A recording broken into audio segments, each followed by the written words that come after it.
수십 년의 시간이 지나는 동안 극악 범죄인 대학살은 반복되고 있습니다.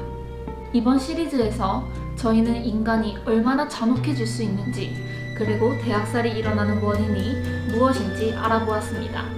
각 에피소드를 시청하시면서 왜 이 잔혹한 대학살이 되풀이되고 있는지, 그리고 어떻게 우리가 이를 막을 수 있을까에 대한 고민을 하셨을 거라고 생각해요.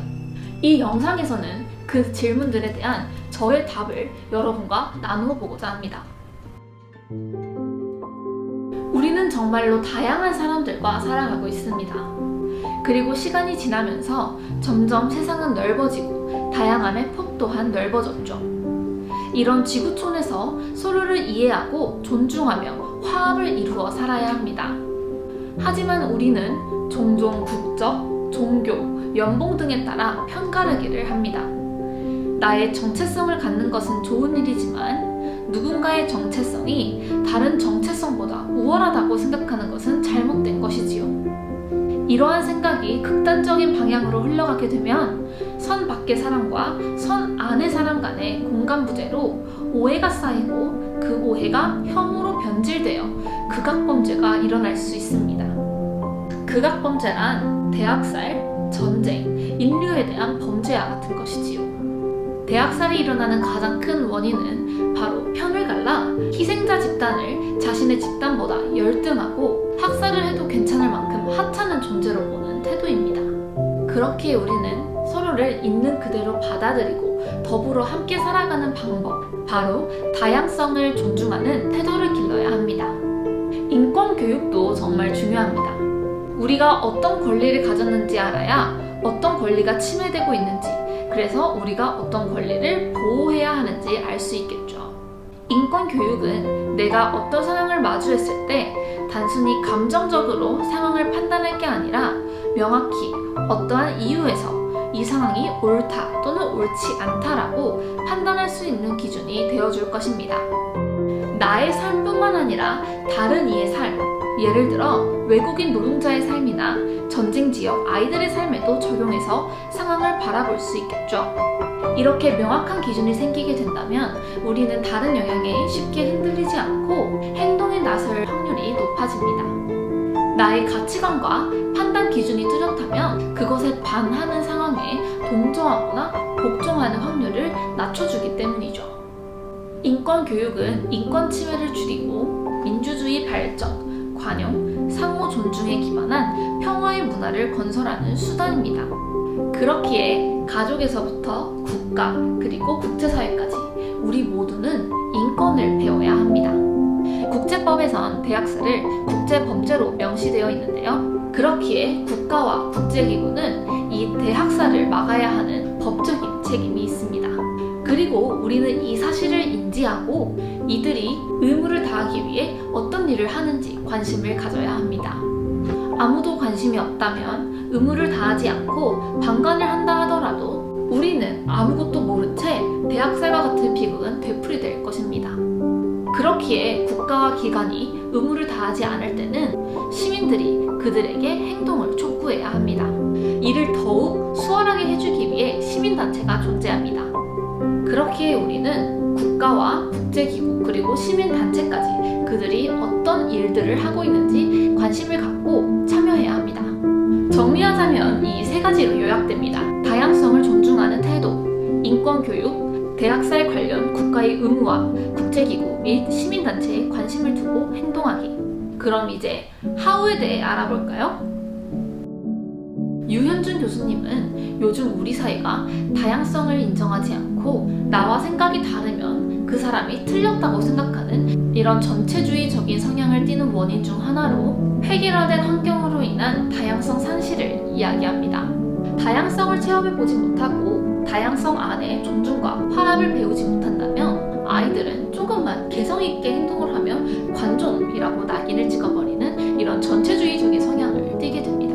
그렇기에 우리는 아이들의 환경 속 다양성을 넓혀주고 획일화를 멈추어야 합니다. 또한 우리는 혐오 표현을 멈추어야 합니다. 제리미 월드로는 존엄성은 소수자들의 사회적 지위이자 정상적으로 작동하는 사회에서 평등한 대우를 받는 자격이 주어지는 기본적인 평판의 기초이다. 혐오 표현의 공표는 이러한 존엄성을 훼손하도록 의도된 것이다 라고 합니다. 소수자들이 정상적인 지위를 가지고 평등하게 다른 사람들과 함께 살아가게끔 하는 것을 박탈시키는 실질적인 효과가 바로 이 혐오 표현에 들어있다는 말입니다. 한국인권위원회에선 혐오 표현에 노출된 후 사람들의 감정과 심리 상태를 알아보았습니다. 그 결과 부정적 심리 반응과 신체화된 나쁜 증상, 그리고 스트레스성 심리 반응을 겪는 것으로 나타났죠. 혐오 표현에 지속적으로 계속 노출이 되다 보면 그것이 어느 순간 사실로 둔갑되어 버립니다. 그렇기에 우리는 문제의식을 가지고 혐오 표현이 차별의 씨앗이 될 수 있다는 점을 인지해야 합니다. 대한민국에선 아직 이 혐오 표현을 법으로 규제하지 않습니다. 하지만 많은 나라에선 법으로 규제하고 있죠. 독일의 경우 나치의 만행을 반성하기 위해 혐오 표현에 대해 강하게 처벌합니다. 유대인을 학살한 홀로코스트의 역사를 부정하거나 인종차별 발언을 할 경우 3개월 이상 5년 이하의 징역형이 내려집니다. 또 최근에는 SNS 업체가 신고를 받은 지 24시간 내에 혐오 표현물을 삭제하지 않으면 최대 650억의 벌금을 물리는 법안도 통과되었습니다. 사실 법적인 규제를 하냐 하지 않느냐보다 더 중요한 것은 이렇게 혐오에 노출된 소수자들에게 메시지를 주는 일인 것 같습니다. 이 공동체에선 누구나 인종, 종교, 성별, 성적 취향, 그리고 장애 등 그 어떠한 이유로도 차별받지 않고 인간의 기본적인 존엄성을 지키며 불안에 떨지 않고 살 권리가 있다고 말입니다. 국제사면위원회는 온라인 인권 교육 코스를 무료로 제공하고 있습니다. 저는 영어로 수강을 했는데요. 이번에 새로 한국어로 코스가 열렸더라고요. 여러분이 편하신 언어로 선택해서 수강하실 수 있습니다. 대한민국 인권교육센터에서도 사이버 인권교육 과정을 제공하고 있습니다. 하지만 여기는 항상 열려있는 건 아니고 신청 기간이 따로 있어요. 이 두 사이트는 제가 영상 아래에 링크를 올려두었으니까 관심 있으신 분들은 더 자세한 정보를 사이트에서 찾아보시길 바랍니다. 이 밖에도 인권과 관련된 좋은 서적들을 읽으며 인권에 대한 지식을 쌓는 것도 방법이겠죠? 인권을 보호하고 지키고자 하는 노력은 끝없이 이어져야 합니다. 우리가 인권을 존중한다면 평화와 안전 또한 지속될 것입니다. 국제기구 유엔은 대학살이 하룻밤에 일어나는 것이 아닌 오랜 시간 다양한 징조를 띠며 일어난다는 것에 주목했습니다. 그렇게 대학살 위험 요소를 파악하는 프레임워크를 개발했는데요. 유엔 가입국들의 상황, 정치적, 인권, 인도주의, 사회와 경제 개발에 대해서 정기적으로 검토하며 이 도구를 통해 대학살 발생 위험 수지를 측정합니다. 위험 요소가 조기에 발견된다면 국제적인 경고나 외교적인 압박을 통해 빠른 개입으로 대학살이 일어나는 것을 방지하게끔 노력하고 심각한 상황이라면 어쩔 수 없이 강압적인 수단, 즉 무력을 사용해서라도 대학살을 중재합니다. 시민사회도 중요한 역할을 합니다. 세계 각지에서 일어나는 인권 상황을 감시하며 독자적으로 대학살이 일어날 수 있는 위험 국가를 분석하기도 하는데요. 시민단체는 정보를 모으고 세상에 알리는 일도 하지만 적극적으로 국가 정책 개선에 나서기도 하고 불합리한 상황에 맞서 탄원서를 제출하거나 대중 캠페인을 통해 정부를 압박해서 상황을 해결해 나가기도 합니다. 국가가 대학살을 막을 여력이 없거나 그럴 의향이 없거나 또는 국가가 바로 그 폭력의 주범이라면 국제기구와 시민단체는 희생자들이 기댈 수 있는 정말로 든든한 보호막이 돼주어야 합니다. 그리고 이들이 이 튼튼한 보호막이라는 역할을 수행하기 위해선 우리가 끊임없이 관심을 주어야 하죠. 사람들의 관심과 지원이 없는 단체는 고여있는 물과 같습니다. 부패할 수도 있고 의무를 다하지 않고 방관할 수도 있죠. 이럴 때 시민들이 당근과 채찍을 통해 이들이 의무를 다할 수 있게끔 도와주어야 합니다. 2014년에 일어난 이라크 야지디족 대학살.